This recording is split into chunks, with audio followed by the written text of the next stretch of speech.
Good evening, kings and queens. It is Lakeisha Sheree Jordan, again coming to you this Sunday evening. Happy Sunday to all of you guys. I'm going to take a moment and allow people to come in. If you happen to be some of my regular viewers, make sure you tag a friend, bring a friend in, because tonight, as always, reality is about to get real raw. So, I want to start by saying anyone that is tuning in, that is going to tune in, please let me know where you're tuning in from, what part of the world you may be coming in from. And tonight, as you guys have already seen, the topic is going to be extremely intense. Hey, Ralph, thank you for tuning in. I do know that your friend asked if you could let her know when the show starts. So could you tag Aretha in this post in order for her to come in, if you don't mind? She actually requested that she be made aware. But tonight's topic is going to be extremely intense. And of course, this particular segment, Real Raw Reality, is not for the faint of hearts. It's definitely not for those sorts of people that just want to argue, that are completely closed-minded. Real Raw Reality is all about getting down to all of the issues that people complain about, but never discuss solutions in order to resolve. So, if you're tuning in, let me know where you're tuning in from, and I would love, thank you. I would love for you guys to take a minute and check your emotional meter. Because if the thermostat is on high, now would definitely be the best time to tune out. Because reality is about to get raw. So, again, thank you guys for tuning in. My name is Lakeisha Sheree Jordan. And tonight's topic is basically about the old cliche we're very aware of, that people tend to spew out, that continues to prove to be not necessarily the truth. You know, the old saying is, united we stand, divided we fall. And realistically speaking, from my perspective, we have the capability to actually be divided and still stand firm. I know you guys are like, what is she talking about? Y'all gonna have to follow me on this one. Get some pen and paper, okay? Because in order for us to even exist, whether it be as a unified front or as an individual, life for us all started off with division. That's first. And the first form of division for every solitary one of us was that division from the womb. We were all born into this world, and the first experience we had coming out was to be divided. So we are living in a world where we're taught that if we are divided, that we have no choice but to fall. And that's just not the reality of it. Yes, in division, we have an opportunity to potentially fall. But this evening, you're going to be finding out exactly what separates division productively from division destructively. And tonight our focus will be on standing in division. And so now, as I stated earlier, birth is the first time that we experience division. But in the midst of that birth, the second phase of life for us then is what? Unity. Because we're unified with our parents right after we're born. Life, as I continue to tell you guys, is all about balance. So no matter what you are in the midst of, no matter what you're faced with, no matter what people are telling you, I want you guys to always be understanding of the fact that there is always more than one way to look at anything that will come at you. For me, the problem with division is definitely not about the act of dividing at all. If you think about it. Division has nothing to do with the act of dividing as much as the purpose for the division. Because realistically speaking, with life having a balance, there's going to be two different kinds of division. Is this a productive division? You know, the kind of division that people have separate ideas and they bring them together to create effective solutions. You know, they might be divided in experiences. Like, I didn't experience what you experienced. I didn't go to that country and have, you know, eat that food. We might be divided in experiences, but yet that division in experiences can also invoke thought when you look at division from a productive perspective.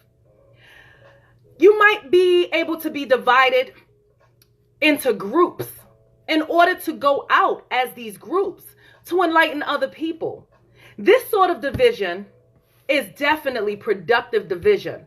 The bottom line is any division that produces productive growth in the world around us can be used for good.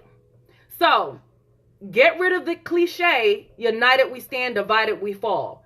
Because y'all about to learn tonight exactly how we can be divided and still be unified and still be a powerful force in order to add to this world around us. Me personally, when I think about division, I'm always in a position where I make it a habit of dividing myself from my emotions. This is a world that finds that almost impossible to divide your physical self from the emotions that you will naturally encounter when you come across things that do not agree with what you have become used to understanding to be fact in your life. And this is where a lot of the destructive division comes from. I had a particular situation many years ago when my child was young. And Rain was actually, we were in McDonald's play area. And my son sat down on a child's coat. We don't know who the kid's coat was. I didn't even notice. And all of a sudden, out of nowhere, this angry parent, absolutely, Ralph, this angry parent came and just snatched this coat from underneath my child. I didn't even know he was sitting on it. Pardon me, because I was paying attention to the younger child that was there at the time. And this man goes into this frenzy about, basically, you know, you should be watching where you're sitting to my child. And my child, Rain wasn't hurt. The coat was just pulled from under him. He's ranting or whatever. And I'm like, I'm sorry, sir. I didn't notice that you guys were sitting here. You're welcome to sit here. Told my child to get up. And this is where the division of emotions come into play. Because what that man did was absolutely wrong. However, if I did not divide my emotions from my logic, I probably would have responded the way most people would have responded, which was to have attacked this man because you snatched a coat from under my child. But instead, I decided this would be the perfect opportunity to show him exactly what love looks like. This is the perfect opportunity to show him exactly what it looks like to look inside him and understand this isn't personal. You were angry before you got here. And so I told him, I said, you know, you take the seat. He said, no, it's fine. He walks out. I had already moved my child. I'd already moved Rain at the time. And then he comes back to snatch up some shoes. I said, sir, I really hope God blesses you with peace this evening. I don't know what's going on in your life, but I really pray it gets better for you because you deserve that peace. And the first thing that comes out that man's mouth in the midst of me blessing him, despite his wrongdoings, was, oh my God, I had such a freaking horrible day. My wife sent me in here right after work and this is just so freaking unfair and the kids are getting on my nerves and I didn't get a chance to get enough rest. And I'm like, woo, in my own mind and in my own heart, I already knew this had nothing to do with me. But here goes the beans being spilled. At that very moment, I felt good about understanding that me dividing my emotions from logic made it possible for me to now impact somebody else's life. Because in the midst of him spilling the beans and me saying, I empathize with you. I totally can understand why you would be frustrated. I hope your day gets better from here on out. He thanked me. He actually was like, thank you. I'm so sorry. You know, I'm just going through a lot. And that was my moment to impact that individual in front of me. And that's something, an opportunity every solitary one of us has. So, hey, my love, the military is divided in division, but there's a unified front. You're absolutely correct. Thank you, sweetie, for bringing that up. Because at the end of the day, even in the military, they do have to divide but it's still a unified front in the end. It's all for a greater purpose. So there is that productive division that I was speaking to you guys about a little bit earlier. But there's also this thing called destructive division. You know, that division that says you have to be riding that high horse. I'm better than you because I have more. You know, that intentional oppression, that destructive division, that, you know, that says you can't have this job because you're not pretty enough. Maybe, you know, you're not, you know, educated enough or whatever. That intentional oppression. And then there's that division that is hatred toward others. Maybe because of their race, their religion, you know, their political views or sexual orientation. And that sort of division is exactly what has caused the masses around the world to be so destructively divided, to be ready to attack one another. It is in this same diversity, diverse religions, races, and all these things that actually afford us an opportunity now to be able to, at the least, learn something about someone else that we may not have known. My personal opinion, specifically with hatred, because I find it hard to hate. And people are like, oh no, you got to hate something. It's a choice. In my personal opinion, hatred in you exposes your fears and your inability to think beyond your own circumstances. Your hatred has nothing to do with me.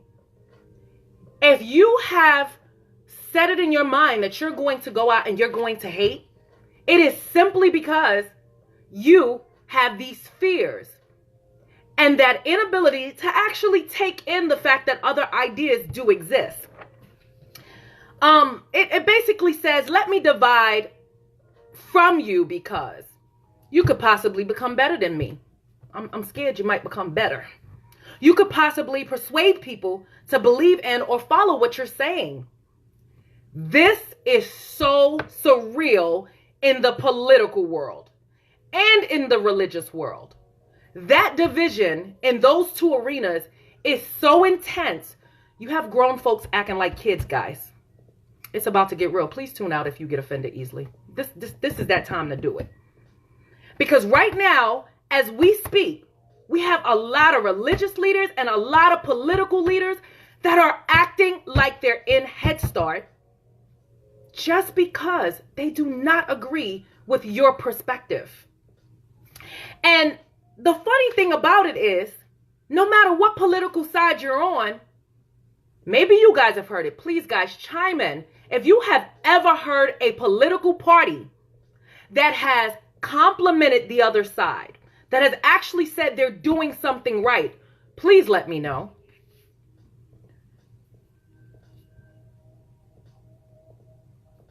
And I agree. Thank you, sweetie. I do agree. There has to be division.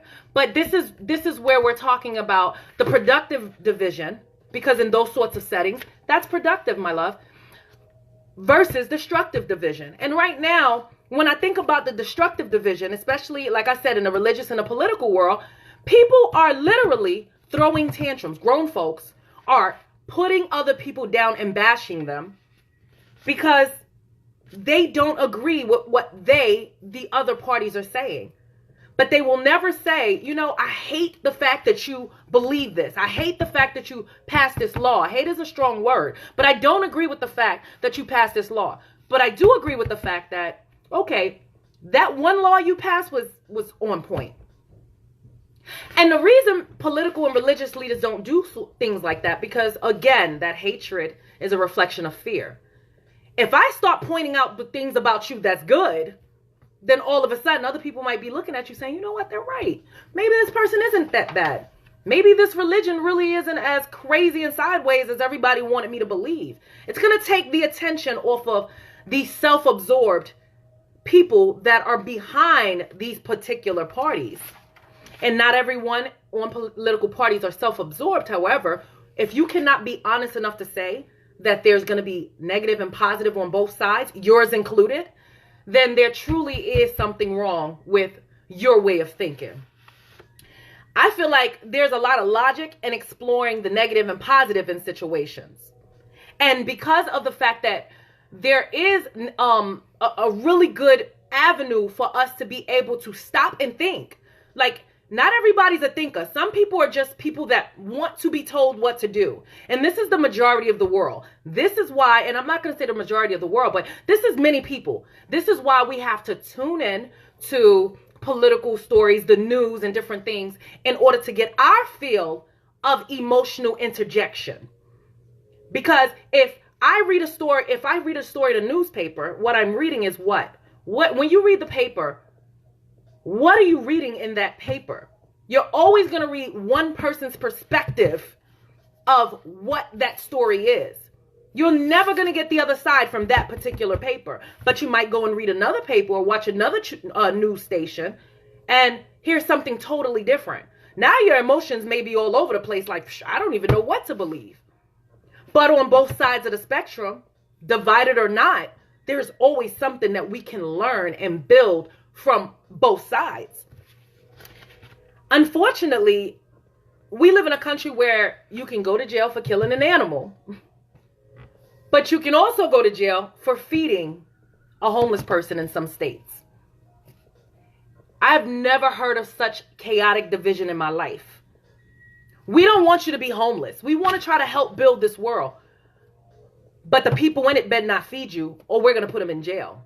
If this isn't one of the most unbelievably divisive tactics, just in that arena, but it's something that happens all over the place. The concept of saying, that's right, we're not all the same. We're not all the same. And that's the thing that makes us amazing.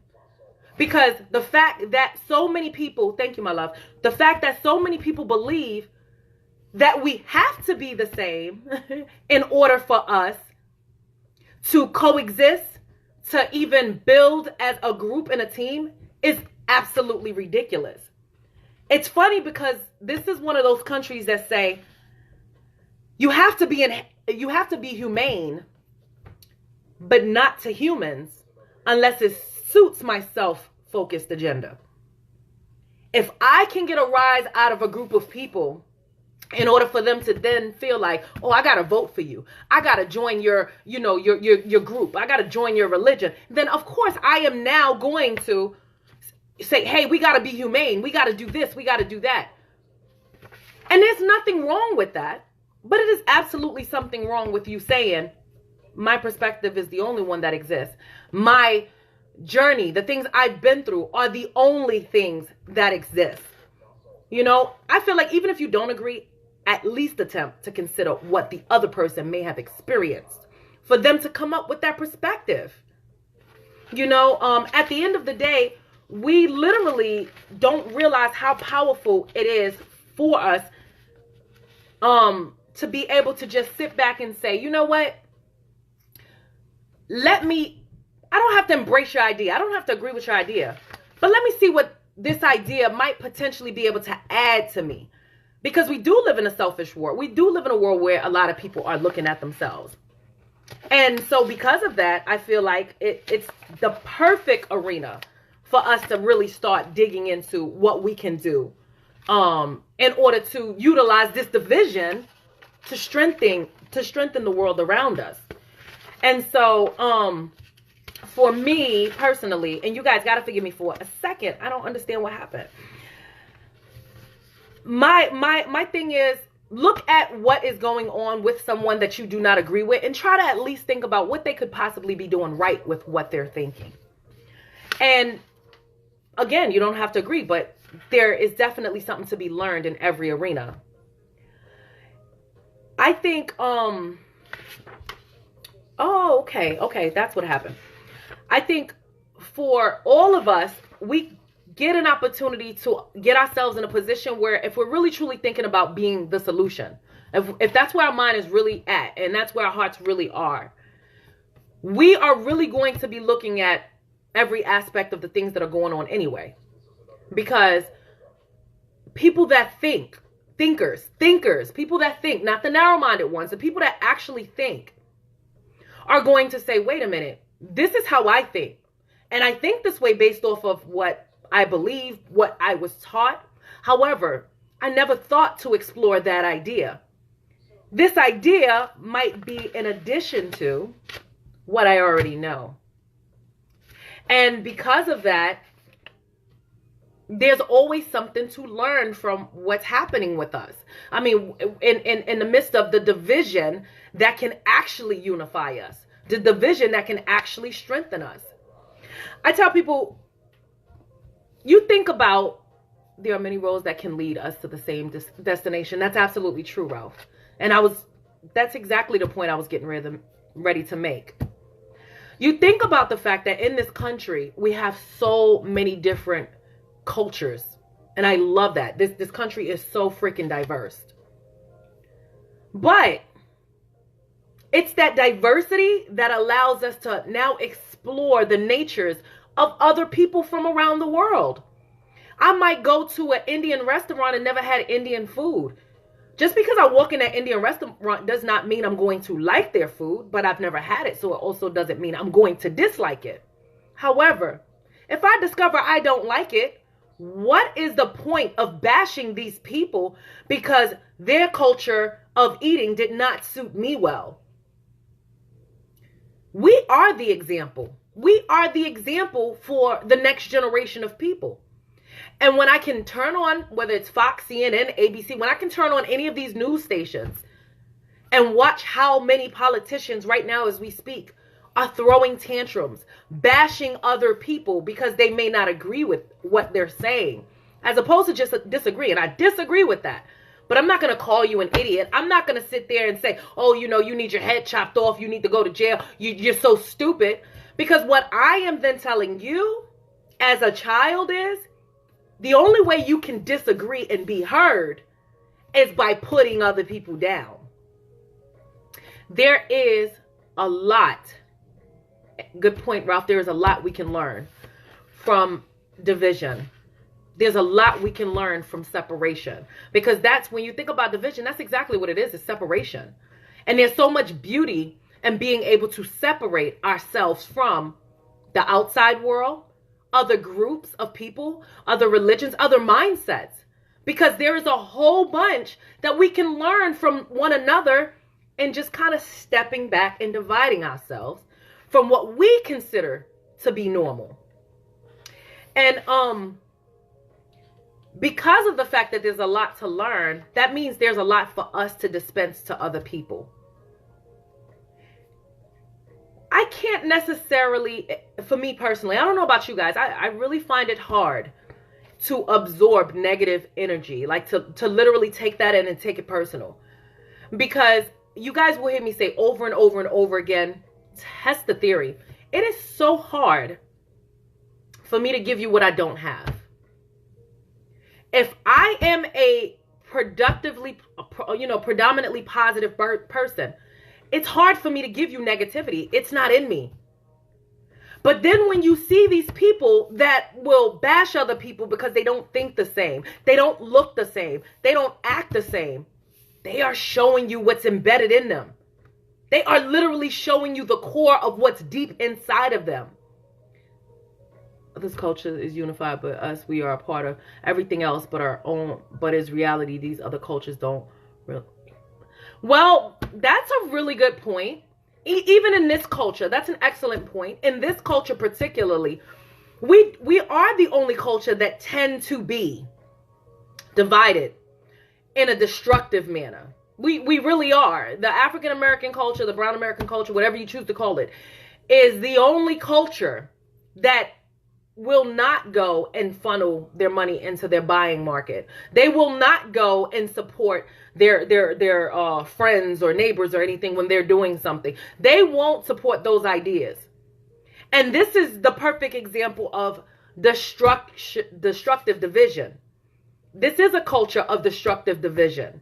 And so my thing is, okay, I know it exists. What am I going to do about it? Because again, real raw reality is not about complaining about the problem. I don't care about the problem. The problem is relevant. It exists. We will never be able to get away from it. But how much time are we putting into creating solutions? That's what I want to know. How many of us are sitting back and saying, there's a lot of negative division in this world. How can I contribute to the solution? Not enough. Not enough people are saying, let me sit down with my group and say, hey, I noticed these things are happening. Is there a way we could build something together to add to the change this world needs? It's not for me to hate you because you decided you were going to unify your group. Because this is not, that's the whole purpose of understanding this constructive and destructive division. I don't have time to bash you because you're doing exactly what I'm angry that we're not doing. What I have time to do is focus on what I need to do in order to ensure that we are creating this unity here. And so for me, the solutions are available. And that's one of the things that I wanted to actually get into, is talking about the ideas of solutions. Because again, although we are a divided, although division can be negative, it definitely can be positive. And so even if, for me, some of the solutions could be, even if I don't agree with you, at least I can attempt to consider what you're thinking about, what you must have experienced to have that perspective. It's not, what could you possibly have gone through to have the perspective you have? I don't hate you. I'm not mad at you. But what could you have gone through to have that perspective? And if you're going to choose to be divided, okay, why not be divided in love? I may not agree with you, but I'm not going to bash you. I may not, ever understand what you're feeling and what you're going through. I may not ever want to be a part of what you stand for. But I'm becoming so focused on trying to create solutions for what I believe in that I'm not going to bash you. It's that simple.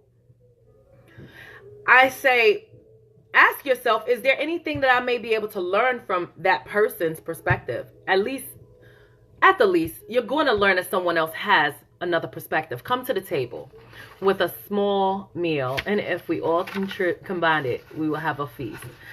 I absolutely like that.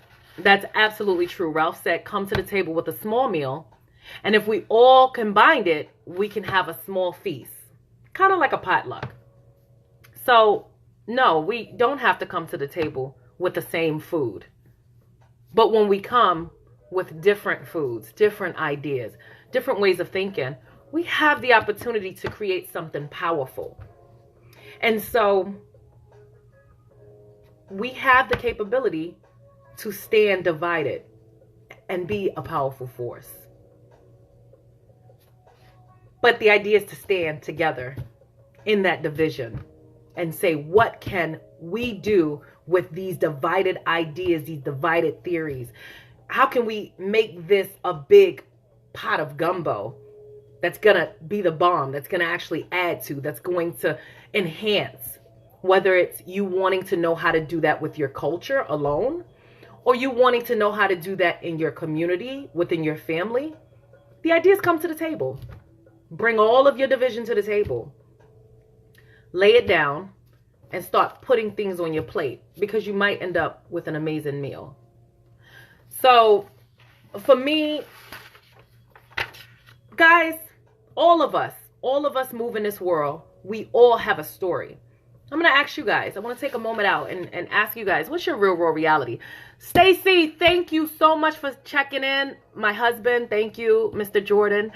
Fee, how are you, sis? Ralph, as always, thank you guys. Toy, for everyone that has tuned in tonight, I thank you guys for taking time out of your day to actually tune in. But at this point, I want to know what your real world reality is. How were you perceiving division? Did you fall for that old cliche, united we stand, divided we fall? Let me know what your thoughts are. And for everyone that knows Lakeisha, you have to understand that I am definitely not here to appease the world. I'm not. I'm here to bring the change that I feel this world needs in order to become a better place, a more loving place. And Stacy says, I say alleviate fear in order to enter into another perspective. For companionship purpose, is there any commonalities in doing so? Appreciate and respect. I agree. I absolutely agree. Is there anything? We don't have to even agree, but I can respect your perspective. That's my favorite saying. I tell this to everybody. Sometimes I hear the most off the wall ideas from people, and I'm like, I would have never, no. That's not the avenue I'm going to travel. But you just taught me somebody else thinks like that. I would have never crossed my mind to imagine somebody thinks the way you think. But you just planted a seed in me. Boom. I wonder how many other people think like you. At the least, I just grabbed knowledge of the fact that someone thinks in the manner that I don't necessarily have to agree with, but I respect your perspective. And that's something that we don't do in society today. Everything's about emotion. Everything's about what is going to help me? What's going to appease me? How is this going to work for me? When realistically speaking, nobody here can ever accomplish anything by themselves. People say, well, yeah, no, I can work and I can build this company and I can do this and I can do that. We need one another. We need these different opinions to enhance ideas and things like that. We need to be able to have those divided mentalities, productively divided mentalities, in order for us to create a world that will help our future generations benefit. I really hope, like just what I'm looking at, especially in politics right now, I really hope that this is not the tone for what my children's children will have to endure for the future. Because it is so chaotic and so crazy that it is alarming to see that nobody is saying, I don't agree, but you have some good points on either side. One of the things locally for you guys in Fairbanks that I noticed was an ordinance that was vetoed by our mayor. What's up to our mayor, Jim Matherly. Amazing person. But I noticed a lot of people disagreed with him vetoing it. And his perspective to me was amazing. I personally felt like the bigger picture, what he was looking at was, you guys have a voice. I want you guys to all come together and decide. And a lot of people didn't agree with that, and that's fine, you know. But I also understood the perspective of people saying, well, 6 people did vote on this, and for the majority of them said, yes, let's do this. Let's pass this ordinance. Okay, I get it. I get that we have these structures in line. However, the bigger picture is it's okay to not be afraid to use your voice. It's okay to be able to say what I feel, what I say, what I believe matters. But I'm not going to bash you because it's not what you believe. It's perfectly fine to agree to disagree without putting each other down and creating hatred. To me, it's that simple. At the least, like I said in last video, if you can't say anything nice, just don't say anything at all. Well, that is how I'm going to wrap up this segment. And I'd love to hear you guys what your real world reality is in regards to standing in division. Definitely. And I'm hoping that every solitary one of you guys have at least come to the point where you can look at things from a different perspective. You guys make sure you have a wonderful evening, and I definitely look forward to talking to you guys in the future. You all take care.